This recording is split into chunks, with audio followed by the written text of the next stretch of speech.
Live from the Mecca of Mormonism, Salt Lake City, Utah. This is Heart of the Matter, and I'm your host, Shawn McCraney. If you have family or friends who can't tune in to Heart of the Matter on television, please have them go to hotm.tv where they can watch it live, streaming video from anywhere in the world. Just to let you know that KTMW TV 20 is going digital. Our studio outside is full of new equipment, and we will be up to date for the big changeover on February 17th at midnight. Full Power American television stations will end all analog broadcasts and begin broadcasting exclusively in digital format. If you're not ready for this, you're not going to have television. So there are 3 ways you can transition into digital. You can switch to cable or satellite television, or a satellite television service provider, in which case analog sets will continue to function. You can purchase a new TV set with a built-in digital tuner, or you can purchase a DTV converter box that will convert the new digital system into an old format. Yada, yada, yada. Anyway, just get ready for it. You can go online, type in that digital TV, and you'll probably get all the information you might want. At hotm.tv, you can watch any of our archive shows, over 150 of them, hour long, and we hope you will take advantage of that. Remember, Calvary Campus, a verse-by-verse Bible study, Bible teaching, has a new meeting time on Sundays at the University of Utah. We've moved it from the morning to 2:30 to 3:30 in the afternoon. Of course, we're going to continue on at Weber State and Utah State from 7 to 8 in the evening. Everyone is welcome as we seek to continue to perfect the saints, the work of the ministry, and the edifying of the body of Christ. Not a church, more like a Sunday school. Show up and learn. Go to www.calvarycampus.com for more information. The hard copies of the second run of I Was a Born Again Mormon are almost gone. 10,000 or more sold or given away. The remainder are available at fine bookstores, including utlm.org, Gift of Grace, New Life, Lifeway, Oasis, all the bookstores we've talked about before. Of course, you can always come to www.bornagainmormon.com to pick up a copy.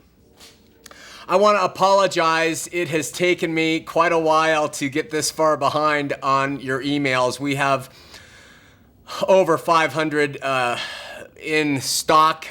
We read all of them, every single one of them. We copy them. We remove your identity. We appreciate them. I just want to thank all of you for taking the time to share your heartfelt stories from literally all over the nation, even over the world, of how the show has helped you understand either what Mormonism is, how it's helped you come out of Mormonism, or how it's helped you thwart the missionary efforts of the Mormons to reach you with the gospel that they don't teach you. So we really are grateful for it. Give us a little time. We will catch up. We answer all of them, and we will get to those. Last week, I mentioned a magazine article in the Ensign. It's the LDS magazine, and we were talking about cabooses, engines and cabooses of your faith. And we talked about how if the engine and caboose of your faith is not Jesus Christ, you better be careful. And we then gave examples of how the engine and caboose and many other faith movements are not Christ. Well, I talked about a pictorial, but I couldn't find it at the time. This is it. Let's see if we can zoom in on that beauty. It's the lower one. And what it shows there is, you can see over there, there's Abraham, there's a picture of him, and the next to him's Moses, and then they have a picture of Jesus, and there on the end, good old Joseph. There's your caboose right there. Woo, woo! And he is the one who leads. And by the way, there is a lot of text in this article, and Jesus gets about this much of the text, and Joseph gets about this much of the text, just to give you a comparison. Now, of course, they say we don't worship or trust Jesus for our salvation or anything like that. That's the modern day thing that they're saying in the church to kind of thwart the apologetic efforts that are going on. I have a good friend, Robert, gave me this. Now, this was the manual that they used when I was a kid. So this is the stuff I cut my teeth on, and it's still doctrine, but in the church manual called Search These Commandments on page 133, it says Joseph Smith's mission did not end with his death. President Brigham Young said, so this is why you're going to see Joseph Smith as the caboose to this faith. Quote, Joseph Smith holds the keys of this last dispensation and is now engaged behind the veil in the great work of the last days. No man or woman in this dispensation will ever enter into the celestial kingdom of God without the consent of Joseph Smith. He holds the keys of that kingdom for this last dispensation, the keys to rule in that spirit world, and he rules there triumphantly. He was foreordained in eternity to preside over this last dispensation. That was taken from Brigham Young's Journal of Discourses, 7:289 through 90. Not making this stuff up. We also had a question about, is there any other books of Mormon for other continents, since the LDS claimed that the Book of Mormon was for this continent, therefore there must be other books out there for other continents. And an LDS caller last week said, well, someday there's gonna be. Well, you know what? We had a good viewer call and tell us, Darren, and he sent us a connection to actually another Book of Mormon type book has been discovered in England. And it's called the Book of Jeranek.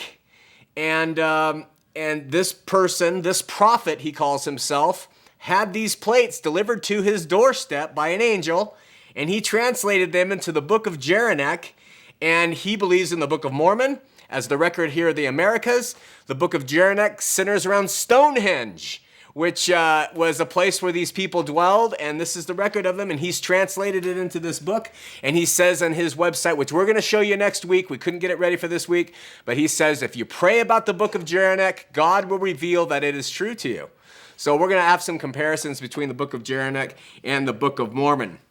Over a year ago, we were in Logan, Utah, and I was speaking at a First Presbyterian church there, actually the First Presbyterian church there, and we had an unfortunate experience with the liberal clergy.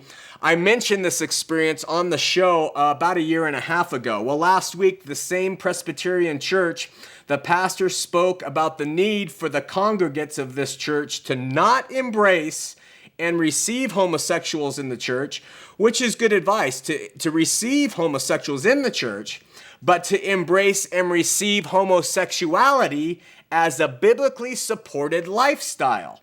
Going so far as to say that David and Jonathan of the Old Testament were homosexual lovers. We have said it before and we'll say it again. A reasonable response to the topic of homosexuals and homosexuality is completely lost between these insane polarized views represented in some of the so-called Christian churches today. At one end, we have the God hates fags. Now, that's not my saying. That is something that is actually out there. People with signs that say God hates fags, and these people are truly teeming with rancor and hate. But at the other end, we have the God prefers homosexuals in the Christian community, whose cup runneth over with blind humanism. The only balance we have, our only rational response to this issue, is the Word of God, taken in context and applied with love. So then what do the pastors of these humanist churches do? They get up and they make the word fit their humanist views. It's unconscionable, it's arbitrary, and it's without linguistic or historic support. But as Karen Carpenter once sang, we've only just begun. Let me be very clear here with regard to our ministry. Homosexuality is a sin. It's contrary to the will of God for men and women. It is no different, listen, it is no different than any sin that I commit, that you commit, that Thomas S. Monson commits, or the pastor of the very liberal First Presbyterian Church in Logan commits.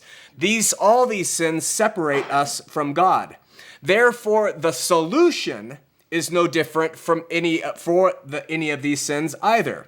That is receiving the full and finished work of Jesus Christ through spiritual rebirth.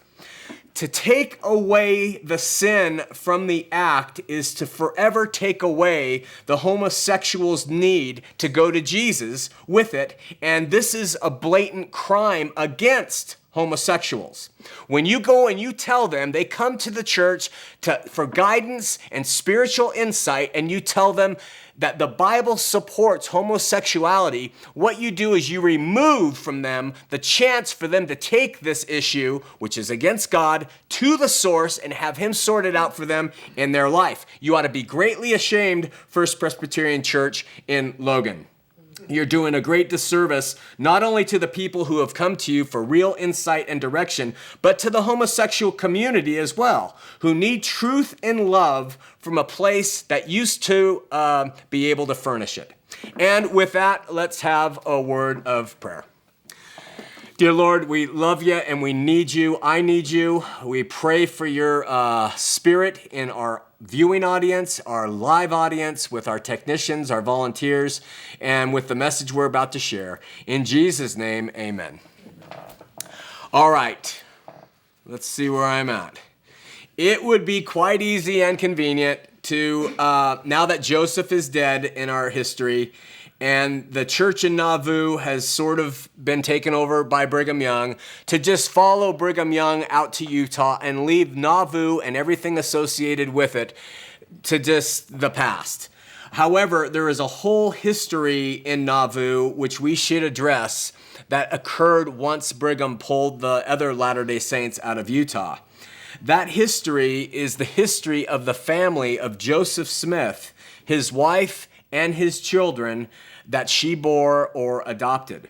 For a man that the Mormons even today hail as the prophet, Joseph Smith, it's interesting that none of his family followed Mormonism that he practiced or that Mormons practice today. Mormonism that happens here in the Utah Valley, that is headquartered here in Utah, was not followed by his wife or his children. That's telling somehow. Tonight is part 2 of 4, where we will tell the tale of the Joseph Smith family, what they did, how they were treated, and where they ended up. We're going to begin or continue tonight with Emma, finish up with her and her death, who is Joseph's wife. Next week, we'll cover the lives of her children. And then the following week, we're going to finish off with a special story about their youngest son, David, which is absolutely amazing in its parallels and what it reveals about his father. It's amazing that a person who was with Joseph Smith from the night he supposedly picked up the golden plates to the day he died, his wife, would not only choose to let Mormonism move right on out without her or her family, but would hold its new leader, Brigham Young, in utter contempt. It's also quite revelatory how the Utah Latter-day Saints viewed Emma and her decision to remain behind, and how her life and the life of her family ended up as being separated from the pack. Prior to the Saints leaving for the West, Emma is reported to have used the word Brighamite to describe those who would follow Brigham Young's lead. The term was derogatory in the least. In time, those who didn't follow Brigham, but remained true to Emma and her son's version of, and Joseph's version of Mormonism, the Utah Saints would call Josephites. And that term is related to Joseph Smith III, Joseph Smith's son, not Joseph Smith himself. So where the saints who stayed back in Nauvoo and in those areas called the people in Utah Brighamites, the Utah Latter-day Saints called anybody who didn't come to Utah but believed in Joseph Smith's vision Josephites, referring to his son Joseph III. Prior to the Saints, after the Brighamites began to pull out from Illinois, Emma rented the Nauvoo house in 1847 to a man named Abram Van Tool and abandoned Nauvoo by riverboat with her 4 children. They traveled to a small village 150 miles up the Mississippi River that was called Fulton, and there she remained till she got word that Van Tool was ripping off all the furniture in the Nauvoo house. So in the middle of the winter, with her 4 kids in tow, she took their family horse, 1 horse and a carriage, and traveled 150 miles back to reclaim her property. And she kicked the bum out, caught him in the act of looting the house. After spending her married life with Joseph, running away from issues, running from the law, running from mobs, running from all kinds of issues, it appears that Emma grew up and said enough is enough, and now she was going to stand and fight. She would remain in Nauvoo for the rest of her life. The town had shrunk from nearly 20,000 inhabitants to several hundred, and would struggle and thrive economically and spiritually throughout the remainder of her days. Emma turned 43 the same month that the Brighamites entered the Salt Lake Valley. She courted 2 men in the summer of 1847, and one of them won her heart, a man named Louis Bideman, who had met Joseph Smith prior to his being killed, but refused to join his church. He had been married twice before, the first time ending in death, the second time ending in a divorce, and he married Emma in Nauvoo on December 23rd, 1847. In time, the Nauvoo temple fell to arson, weeds sprouted up, and the city became a river town full of the type of characters you would expect to see in an abandoned place that once thrived on the Mississippi River. A visitor from Utah and a friend of the Smiths named Bernheisel made a stop to see Emma when he was making a trip back east in 1848. He wrote, quote, "Though Emma received me in the kindest and entertained me in the most hospitable manner, she did not make a single inquiry in relation to the valley," meaning Utah Valley, "the church, and any of its members."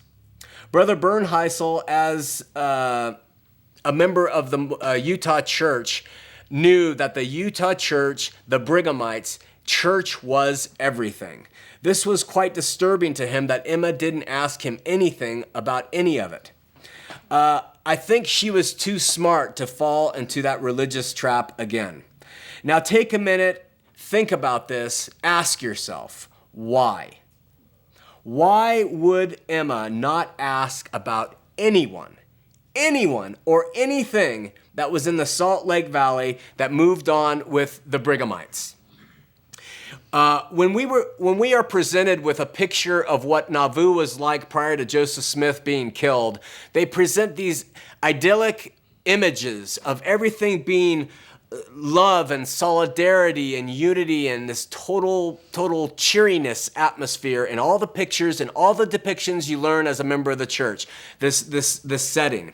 If it was this way, why would the prophet's wife literally have nothing to do with Mormonism ever again? She was the wife of the prophet. She actually served as the Relief Society president of Nauvoo, and yet when someone comes from Utah, she doesn't ask anything about the people. What did Emma know about Mormonism, about Brigham, about Joseph, about those pioneers? What had hardened her heart so much? Amidst great financial mess, Emma ended up, long story short, acquiring, then losing, then reacquiring most of the land that was in her husband's name, and she remained, again for the rest of her life, land rich but extremely cash poor. Her husband, Louis Bideman, would soon run off to California for the gold rush and leave Emma to raise her 3 boys alone, and as her oldest adopted daughter, Julia, had gotten married and moved away. She raised her boys with Christian principles. This is how Emma started her life, being raised on Christian principles. And she joined no church except the one that her eldest son, Joseph III, would head as a prophet years later, the Reorganized Church of Jesus Christ of Latter-day Saints, which has been renamed recently, the past 8 years, to the Community of Christ. When her boys hit teenagedom, the Nauvoo Mansion, as it was called, became sort of a hangout for the kids and their town friends. Young people included, according to LDS historian Valine Tibbetts Avery, quote, Catholics, Presbyterians, Methodists, and Lutherans, along with those of no particular religious affiliation, who participated in communal apple parings, corn huskings, taffy pulls, and other bees and parties, end quotes. I wonder if Brigham would have been so open and friendly to Gentile teens in his mansion down there on South Temple and whatever it is. Several years later, in 1860, Emma's eldest son, Joseph III, accepted the place as the prophet, seer, revelator of the reorganized church, and Emma became an immediate member. Her husband, Louis, having returned from California without any money, refused to join any religion for the rest of his life. Joseph III then relocated the reorganized church back to Nauvoo and tenuously faced the townspeople's reaction of more Mormons returning to that area. Tom Sharp, a newspaper editor who relentlessly attacked his father, Joseph Smith Jr., when he was alive, saw a great difference in this son's religious approach and wrote, quote, "Young Joe is a different man from old Joe, and don't seek to gather all the faithful together that he may use them politically and financially as the Brighamites do. There is nothing objectionable in young Joe's church that we have heard of." From the journals of the reorganized believers, it seems Emma's religion was based on what Mormonism was in the Kirtland, Ohio days, and nothing of what it had become in the Nauvoo days. What it had become in the Nauvoo days is what it is today in the Salt Lake Valley, with very little change in doctrine. After being married to Louis Bideman for 17 years, Emma was greeted with another trying surprise. Her husband, Louis, fathered a child by one Nancy Abercrombie, a good-looking woman 24 years his junior. Nancy gave birth to Charles Edwin on March 16, 1864. Speaking of Emma, LDS historian Tibbetts Avery writes, quote, "She was again married to a man who found other women irresistibly attractive, although an important difference existed between the two men's expectations for her conduct. Louis Bideman did not insist that she condone his actions or set an example for other women to follow as Joseph had done. Emma was free to forgive Louis and simultaneously oppose adultery as a matter of principle," end quote. I would suggest that because of this Christian approach to the issue, which Emma was freely allowed to embrace and accept, she was also open to loving rather in her response rather than hating and rejecting.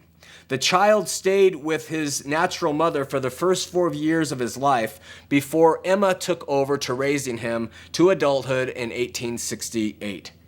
When Brighamite travelers from Utah, however, heard about the child, they saw a vast difference between their own polygamous morality and that of Emma's Christian willingness to take an illegitimate boy and make him her own. To them, they were living within the realms of God's ordained practice of polygamy and would not offer anything praiseworthy in her selfless act of love and forgiveness of her husband and the child that was born because of it. Sound familiar? Frankly speaking, in order to fully inflate themselves for having chosen rightly to follow Brigham, they offered her no quarter, no allowance, no love or acceptance.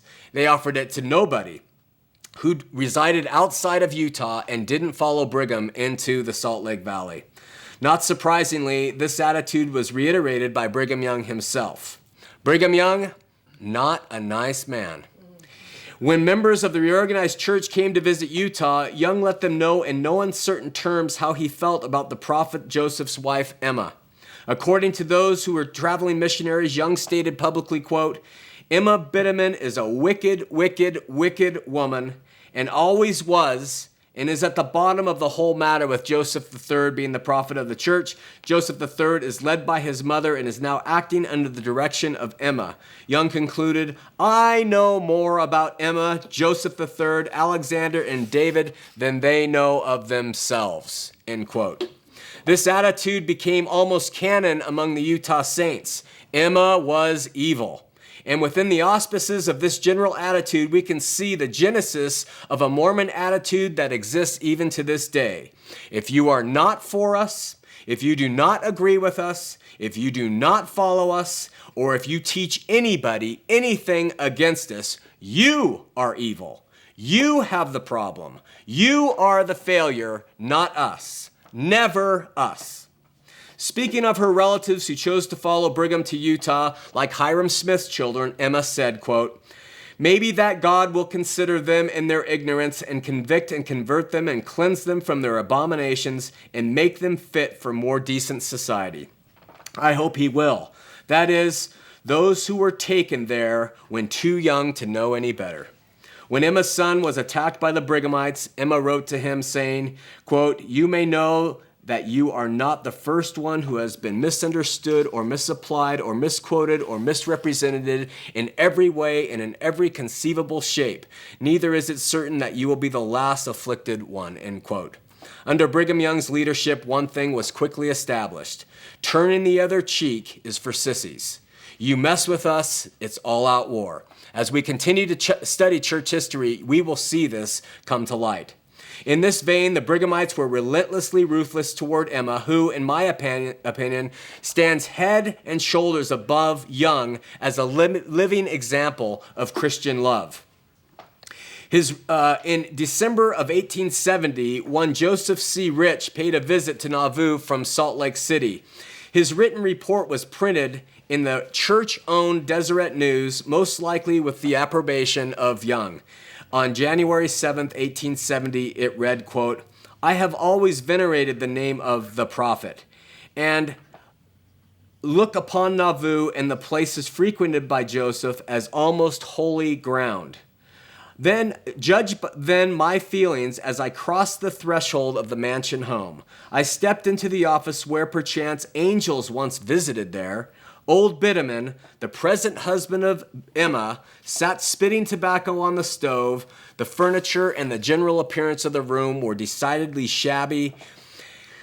The biased account continued with Rich stating that Emma looks very old and broken. And then he used the presence of Bittaman's child Charles, who was born out of wedlock, not to praise Emma for loving and caring for the child, but to further condemn her. He said, quote, now, Emma is the wife of a man who, even among his friends, is reproached as a drunkard and an adulterer. Only recently, an illegitimate child has been sent him that calls Emma grandmother. Holy God, he writes. Emma has been through Lord knows what at the hands of her first husband, Joseph. Unimaginable trials for a woman. She refused to play along with any more religious tomfoolery, and now at the age of 65, she was trying to keep an old hotel without funds or the benefit of visiting angels or paying customers. And this supposed Latter-day Saint visitor not only castigates her, but the Deseret News prints this castigation in full color for all the Brighamites to read and to shake their head. When we come back, we'll finish up about Emma Smith and what happened to her. See you in a minute. Everyone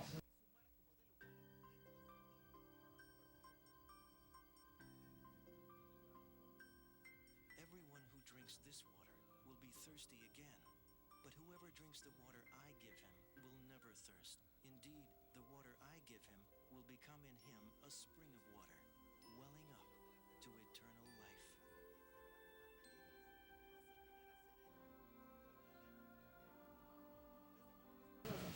Let's open up the phone lines, 801-973-TV20, 801-973-8820, and let me finish up with what happened to Emma Smith. People often ask why I get angry at times on the show. It doesn't happen as much anymore, but it's stuff like this that continues to happen every day, today, at least in this state and within the confines of Mormonism, that keeps me up at night and the fire's going. Unfortunately, Emma was a human being and was not only capable, but she was willing to lie. Her reason, like anybody's reasons for perpetuating a falsehood, was highly personal. In her mind, lies were necessary to protect those she loved from the horrors of the truths that were forced upon her. What did Emma lie about? Polygamy. She taught her sons and her daughter that their father never practiced it. She claims to have known no other wives. To her, she spoke the truth, which had become so relative in Mormonism's public expression, it probably seemed acceptable. On August 29th of 1877, Brigham Young died. His last words were fittingly, Joseph, Joseph, Joseph. At the start of 1879, after years and years of trusting where trust was not warranted, of loving when true love was not reciprocated, of serving when service was received without much gratitude, and for existing under the constant criticism of not doing what she should, Emma Smith's life began to draw to an end. Pressured over a national conflict over polygamy, her sons, now adults, sought to talk to her in her declining health and asked if they could interview her about the subject, and she agreed. In February of 1879, her now grown sons asked her to frankly explain their father's polygamous activities. In her continued genius, Emma responded using the very same rhetorical tools her husband and the defenders of polygamy had used to deny its existence so many years before. You see, Joseph Smith and all the boys who secretly practiced the lustful and carnal art in Nauvoo, when they were confronted publicly, were actually able to deny it existed because in their minds, they weren't practicing the barbaric act of polygamy. They were practicing the eternal principle of celestial marriage. So when asked by her sons Alex and Joseph III about it, Emma, using the same logic, denied that Joseph was ever married to another woman while they were wed. Because to Emma, the marriages weren't marriages at all. So she claimed there was no other wives because in her mind they were not wives. She was.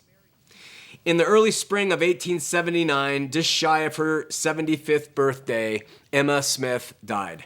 Interestingly enough, and unlike Brigham Young, her last words were not Joseph, Joseph, Joseph. I pray in my heart that they were Jesus, Jesus, Jesus. Let's go to the phone lines. Listen, we got all first-time callers. It's awesome. When we come to you, please be ready. Have your TV sets turned down. The next person you hear after you've gone through the operator is going to be me to keep it going. Have your question, your comment ready. And LDS callers preferably, first-time callers always. Let's go to Vicky in Layton. Vicky, you're on Heart of the Matter. Hi, Shawn. I just want to say great show. You're doing a great job. Thank you. I had a question. I'm a Christian, and I'm wondering, why is it so secretive what happens in the temple and what goes on in the temple, and even the people that are excommunicated and don't go to the LDS and are not LDS anymore will not talk about it? Well, it all stems back to what it was based in, and that is Masonry. And the Masonic order is it's a fraternal order of men, and they do secret handshakes and different things with each other to show that they are part of the fraternity. And so from that, Joseph took those elements, and then he rewrote his own things for the temple. And so with the secrecy that came with Masonry, it also comes with Mormonism. And so when you're in the temple, you swear, at least when I went through, you swear you will not reveal what happens inside of them, or they will take your life. So that when I went through, you showed the different ways that they would kill you. And so you don't walk out like wanting to say anything, especially when you're young and impressionable. So wow. There's a heavy-duty thing. Now, what happened was people started to get freaked out, and they started to reveal that this went on in the temple. So back in the 80s, or not 80s and 90s, they changed it, and they took away the actual showing how you would die if you revealed the secrets. But they still say with this ominous voice, remember, if you do it, if you tell, bad things will happen. So people are just freaked out. Now, I have no problem talking about what goes on in a temple with somebody one-on-one, but I don't do it on the air because we have a lot of LDS viewers who watch. They still hold what goes on in there sacred, and we're not here to offend them. We're here to teach them. So that's why I refuse to do it here on the show. Right. Wow, that's interesting. Does that help? Okay, thank you very much, Shawn. Thank you. Bye-bye. We're going Bye-bye. to Robert in New York City. Robert, you are on Heart of the Matter. Hey, how you doing, Shawn? Good, Robert. How are you? Doing all right. Just wanted to thank you on your great job you're doing, your show and everything. And basically, I came across your show on, I guess, through the internet. So I'm watching your show streaming from New York. But basically, I have a friend that was a Christian that actually became a Mormon. And the irony about it was basically that he always talked to me about Jesus. I just became a born-again Christian about a year ago. And I've just been doing some research, and I came across your site. And I've been talking to him about, how the Book of Mormon is not really, I guess the next testament of Jesus Christ. Uh-huh.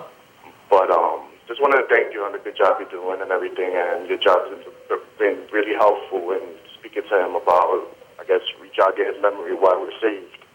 And that we're saved through Jesus Christ alone, and not from our works, right, or the grace that Jesus gave us. But I guess that's all I wanted to say. Hey, Robert, thank you so much. Spread the word out there in New York City, and thanks for calling. And just keep on with your friend, on with Jesus. How he is the finished work. He's the way, the truth, and the life. And I think in time you're going to have success with that young man or woman. All right, man. Thanks, Robert. All right. All right, bye-bye. We're going to Bob in Clearfield. Bob, you're on Heart of the Matter. Shawn, first-time caller, long-time viewer. I'm a Christian like yourself. And the fact you're talking about the Reformed LDS Church today, I kind of came up with the thought, I thought of this before, is the Book of Mormon has many, many changes to it, as we all know. What happens with the Reformed LDS Church and their Book of Mormon and the Fundamentalist LDS Book of Mormon when all these changes are made? I mean, they have a completely different Book of Mormon than what we see living here in Utah that's handed out, or in every Marriott hotel in the entire world, or Wow, that is a really good. I've never ever thought of that.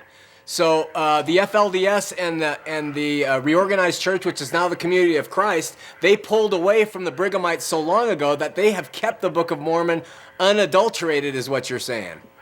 That's what I would think. That's my thoughts. I wonder if that's true. If anyone knows, call. I don't know the answer to that.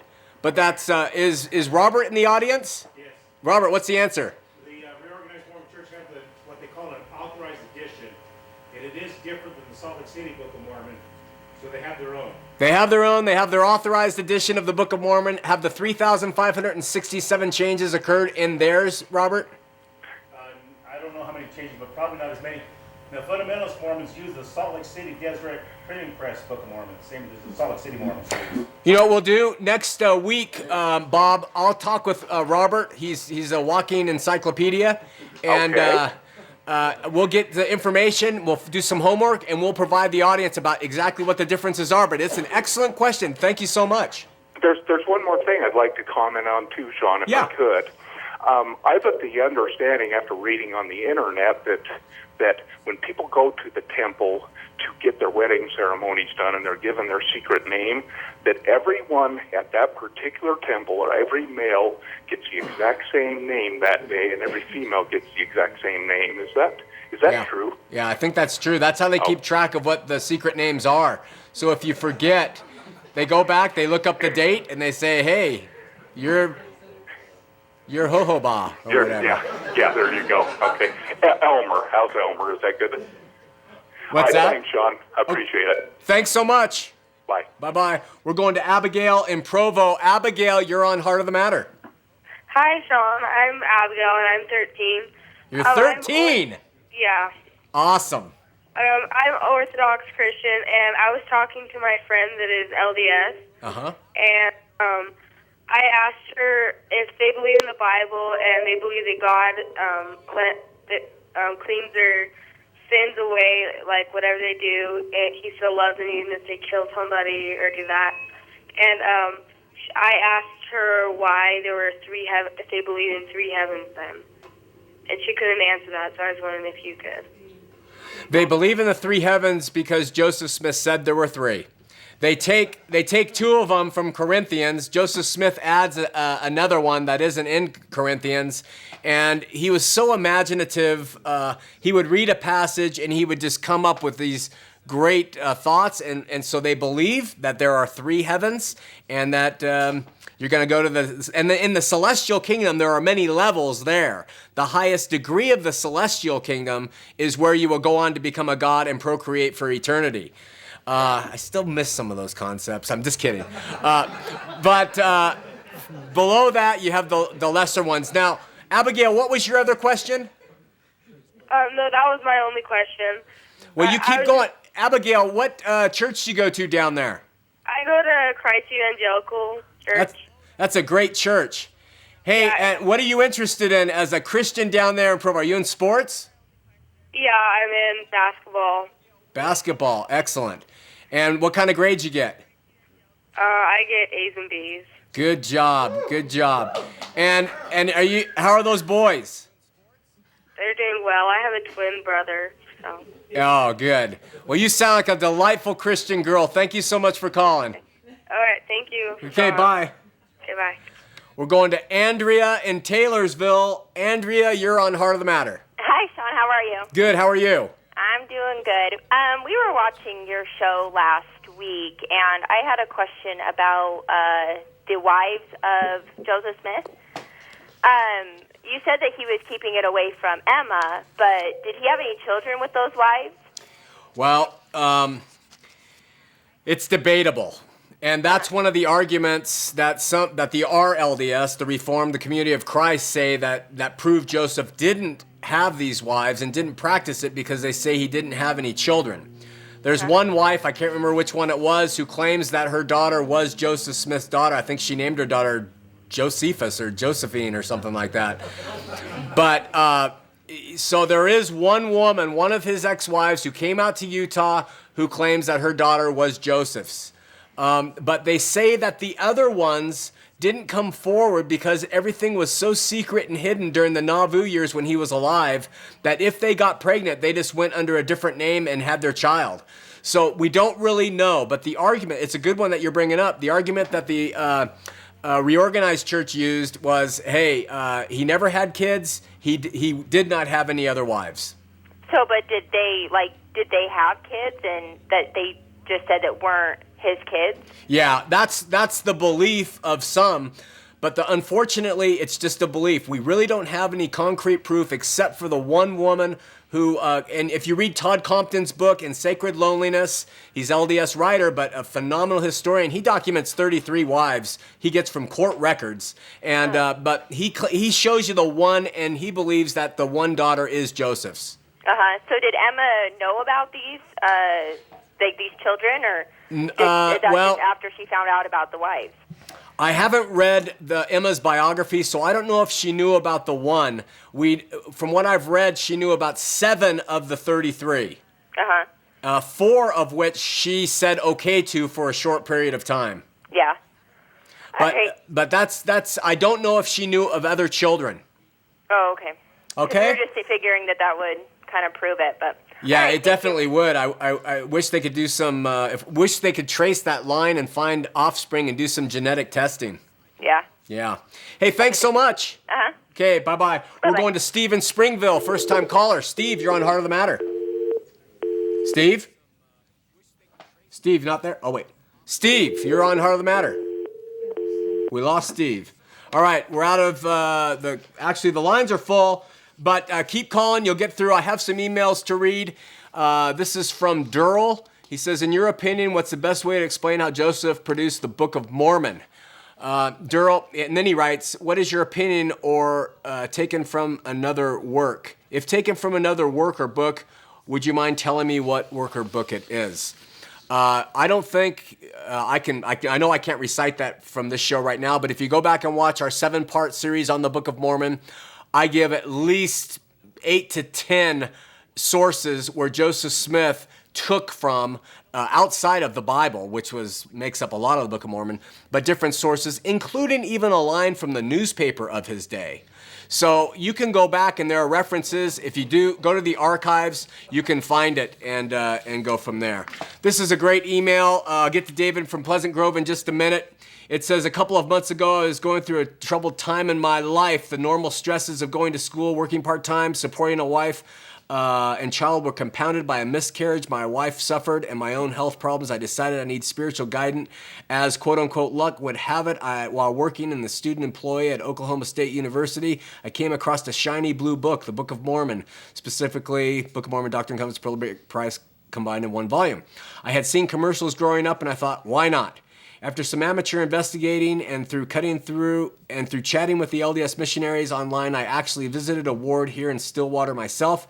I have to confess that I thought it was a dream church I had been looking for throughout my life in my teens and 20s. Then after further research, I began to have doubts. Then, almost as if God himself was involved, I stumbled upon a few short clips of your TV show called Heart of the Matter. Though one can read the Christian apologetics online and read a laundry list of printed material, one can still defend the LDS and be in a state of denial. I was in denial that the LDS was wrong for weeks, and the cognitive dissonance it caused me, the emotional roller coaster was horrid, and I wasn't even a member of the church. Being able to see the hours and hours of archives of your show, I was able to see the truth of the LDS church. What made it even more convincing is that you weren't just anti-Mormon, but you had actually been there. And he goes on to say how he can't imagine what it would be like to be LDS for all these years and then try to separate from it. And I want you to know the separation process can be arduous for people, because when you're in it, they make it seem like it's the only thing on earth. So you find out it's wrong, you are dead inside, and you grip to either nothingness, alcohol, drugs, or you cling to the church again and think there's something wrong with me. Don't let it happen. Go to the Lord. Open up the Word. Start with the Gospel of John. In the beginning was the Word, and the Word was with God, and the Word was God, and the Word was made flesh, Jesus Christ. I mean, it's real simple. All right there in what I just said against what Mormonism teaches you. Continue to read the Gospel of John, pray, ask the Lord, and he will take all this junk, he'll renew your mind, and you will move forward with true freedom, hope, and love in Christ. Let's go to David in Pleasant Grove on line 4. David, you're on Heart of the Matter. I'm doing well, David. How are you? Doing great, thank you. Main question I got for you, to get to the point. You always tell us the story of how you were born again, and that you were with the church for 4 years after that, before you ended up leaving. Yeah. What did you do during that 4 years? We are kind of in that time frame right now. We've realized the error of our ways and have started going to the Calvary Chapel with Joe McCormick out in American Fork, and have started hearing the truth for the first time in 40 years. Awesome. But we've talked to our bishop and asked to be released from our calling, so we're not teaching false doctrine to the kids. And just curious what you did during that 4-year time period. David, it's a really good question. It's pertinent, too, because a lot of people are at this place. What I did was kind of what you did. I attended the LDS church with my wife, who was still faithful, believing, and hoping we were going to be sealed for time and all eternity. And my children were still going, and so I would go.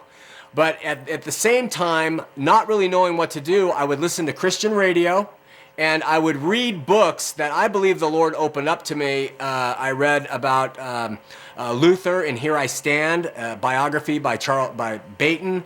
I read More Than a Carpenter. I read all these books, Born Again by Chuck Colson, and they helped me see what had happened. And then every time I would hear the word preached on the radio, I never visited church because I really didn't know what to do. And I would read, then I would go sit in the LDS meeting as a stake high councilman. That's what I was at the time. And I would just die inside. Just die. I mean, they thought I was like, my head was going to spin around, and they didn't know what was wrong. And in time, after those 4 years of just letting the Lord show me and then compare, show me, compare, there was no way after being born again I could stay. So that is kind of what happened, David. Wow. Yeah, my wife says when you're in town, we'd love to take you out to lunch for all you've done for us and taught us and shown us. I never turn down a lunch. Actually, I do it all the time. But we get together and talk. I love it, David. Email me, and I think I responded to you through email recently. But let's get together. Yeah, we'd love to. We appreciate your show. We love it. I listen to you on the iPod every night for 8 hours at work, and just keep filling up my mind and my soul with all the right answers, and I really appreciate your help and guidance. Oh, I praise God. All of it's to God, David. Thank you so much. Thanks, Sean. Keep doing a great job. Thank you. Bye-bye. We're going to Lucy in Salt Lake, first-time caller. Lucy, you're on Heart of the Matter. Lucy? Hi, Sean. Hi, Lucy. Hey, I want to ask you if you have heard of the LDS Southern Star. The Southern Star? No, what is that? It's a book. Oh. Yeah. What's it about? I haven't read it. I was just wondering if you have read it. You cannot beat the quality we present here on Heart of the Matter, let me tell you. You haven't read, do you know what it's about at all? Not yet. I just picked it up. Are you a Christian, Lucy? Yes. Oh, I love you. I love your heart right now. I like your blonde hair. Well, you're one of about 10,000, so thanks, Lucy. God bless you, my sister. Let me ask you one question. Okay. Won't people be disappointed when they get up in heaven and they haven't been sealed together in the Mormon church? Yeah, I think there's going to be some great disappointment. And I have kind of a liberal take on this, and again, it's my take. But people have asked me, well, what about all those Mormons who believe in Jesus? They really do. They read the Bible, but they also believe in some of the other things, and they're working really hard, but they believe they're saved by grace. And what about this kind of mixed group? And, you know, I always say they're just going to, they have their reward here, and they're going to be greatly surprised when their works are placed on the altar and tried by fire and burned as hay, wood, and stubble. And I feel so sad that they actually believe that they're gaining points through their efforts instead of doing it out of the love for Christ and not worrying about the reward. But we'll see what happens, but I would agree. I think there's going to be some disappointment. Sad. Yeah. God bless you, Lucy. Okay, take care. Thanks. Bye-bye. Bye. We're going to Julie in Layton. Julie, you're on Heart of the Matter. Hi. Julie, I'm having trouble hearing you. Can we get some... Talk loud, Julie. Oh, is it Pastor McCraney? Yes. Hello, this is Julie. Thank you for having my question. You're welcome, Julie. Okay. I'm a Christian. I was born into the LDS Church. My mother and I really found Bible teaching through Crenshaw Christian Center in California when I moved to California. Wow. But I have a question. Could you please clarify the differences in the way Mormon people think of Zion and the biblical sense of Zion? If I remember right, it seems like Mormons believe Zion is Salt Lake City or Nauvoo. Is that the case? And that Christ will actually be coming back to Nauvoo, Illinois, and not Jerusalem? Is that the belief? What the belief is, it's sort of a replacement theology. The Latter-day Saints believe that the Jews, they don't look down on the Jews, but they believe they have sort of replaced them, and that through adoption, through the LDS Church, you become God's chosen. And because the LDS Church is the most Americana church on earth, you know, the Garden of Eden was here, by the way, Missouri, Zion is Utah. And they sing songs, and their hymn books are full of songs about come to Zion, come to Zion. Zion's the place. And it's this mentality that they are the church that is, they use it as a church that's going to, a stone that is cut out of the mountain that'll roll forth without hands, and all this stuff, and they apply it to the church, and they believe Zion, this is the center place, and everything else is the mission field. Now, where Nauvoo and all of that Adamon Diamond comes into play, that's a place where there's going to be a gathering again. It's not going to be here in Zion, and that's going to be the New Jerusalem. That's what they call it. So it is to make it interesting television, and to kind of answer your question, that is how I understand it. Okay. Does that help? That helps a lot. Okay. Yeah, versus Jerusalem and Israel being Zion. Is that correct? Yes. Jerusalem is not Zion. Zion is here. And there will be a new Jerusalem, and it will be, I believe, in Illinois. Or Kirtland. Robert? Independence, Missouri. I'm just going to quit this show. It's kind of like Nixon and Kennedy, on the first televised debate. If Robert was up here, you'd appreciate his mind, but I don't think you'd watch him very much. Just kidding. Just kidding. Okay, let's go. Thank you so much, Julie. Thank you. God bless. God We're bless going you, to Steve in Springville. Steve, you're on Heart of the Matter. Yeah. You're on the air, my friend. In the Bible, it says that you're not supposed to judge. You're not supposed to what? You're not supposed to judge. Oh, okay. I mean, I judge too. I'm not Mormon. I'm Southern Baptist. But my main question is, how do you get these people to stop from telling my kid she needs to be baptized at 9 years old? They usually tell them to get baptized at 8 years old. And how do you stop them from saying that? Yeah, the missionaries are coming up to my daughter and telling her she needs to be baptized. Well, there's this stuff. It's called pepper spray. Totally kidding. Totally kidding. I don't believe in violence. I like your blonde hair too. Well, thank you.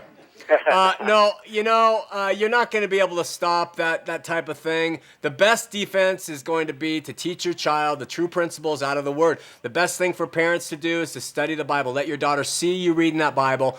Open that up. And, if you haven't been doing it, start with the book of John. Go to a good Bible teaching church. I'm sure there's one in Springville. I know there's one in Springville. And just start getting into the Word. And that is going to be the best inoculation against false teaching, knowing the real thing as compared to the counterfeit.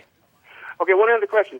Emma Smith, she never came to Utah because my next door neighbor says she's the granddaughter of her, and they moved here. So she never came out here?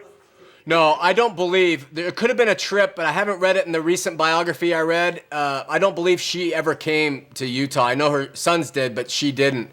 Now, your neighbor could be her great-great-granddaughter somehow through one of her sons, or her adopted daughter, but certainly I don't think it was from Emma living here. Okay, hey, thank you. You have a nice day. Same to you. God bless you. Bye-bye. We're going to Matt in Salt Lake City, first-time caller. Matt, you're on Heart of the Matter. You got 1 minute, my friend. Hi, man. What? Bible question, man. Hey, you're gone, my friend. Okay, let's go. It says, my name is Tara. I'm 15-year-old sophomore in high school. I try to watch your show every week when I'm not busy with homework and whatnot. Homework? No, I'm kidding. I'm not a Mormon, and I live in North Ogden, where the population of Mormons are high. Life is rough. Kids have stopped being my friends because I'm not Mormon, and kids have tried to convert me into Mormonism. A lot of times, I'm left out and singled out and very much judged. I just want to let you know your show helps me every week and remember who I am. Thank you for helping me and my family realize the wrongness of Mormonism. Tara, our prayers go out to you. We have a prayer team. I'm going to make sure that you're on that. And all the youth of Utah, you guys do not have it easy, but you do have it better. You have the Lord on your side, and you have the truth on your side, and you can walk with Him. He lives in you, and you just keep following your parents' example as Christians, and you go to the Lord in prayer, and you trust in Him. And I promise you, Tara, as you continue, He is going to lead your life. Don't listen to anybody else. You just listen to Him. So come with us next week. We're going to continue on church history here on Heart of the Matter.